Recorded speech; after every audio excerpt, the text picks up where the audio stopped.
पूर्व शत्रुता को केन्द्र कर दुई परिवार मध्य गंडगोल उभय पक्षर दुई गुरुतर आहत कार भंगारुजा बंधुक जबत ब्रह्मगिरी थाना अंतर्गत विजीपुर गाँव में आज सन्धार दुई परिवार मुहांमुही होती गंडगोल में बिरंची नारायण सेठी नामक जड़े युवक मुंड फाटी संजय जेना नामक व्यक्ति आहत होती संजय जेना अभियोग बिरंची सेठी पूर्व शत्रुता केन्द्र कर संजय घर द्वार आसी गाड़ी गुलज करने सहित हाथ में एक बंधुक धरी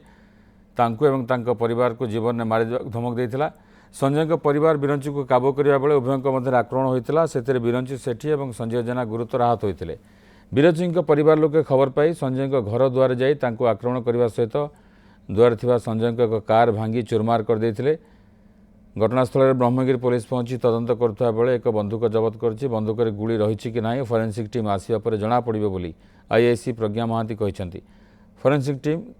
गाँव में पहुंची तदंत करुछि।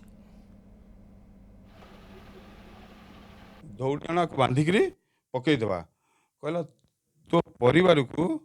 तली तुलना तो करी ते विजीपुर रखईदेवी ना कहीकि कहला आज तो ना एमती केस देवी जे एफआईआर देवी तू जेमता मरबू कहीकि खाली मुंड को पिटिक कहला मत छाड़बू ना छाड़बून मुझे ना बांधिक आम रखू पुलिस गाड़ी आसो जहाँ हम हम मल मरबू विजीपुर छाड़े छाड़बू जहाँ तो हम हम तू तो आम सागर नाइक 4-8 दिन है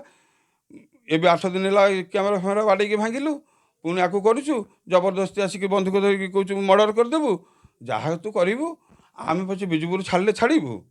मुझे तो आज छाड़बी एठू छाड़देला माने तू पुणी जाकि मत अटाक करू मुझे पुलिस जिमा ते देवी फाइनाल किंतु सी बाड़े छेची खाली छीन छतला पथर से सब कथा तो मुझे जानी कि मत बोहू ये घर कहीक गला मुझे टीवी देखुली ए बाबा मुझे बापा घर को जाऊँ मुझे जा से नातुणी नहीं गला माँ पिला 3 जन जाइए बाटर बाड़िया बाड़ी कर फोन आसला स्त्री पाखक मत कहला पुआ को बाड़ी दाण्ड में पकड़ आम दौड़ गलु गला से दाण्ड पड़ी।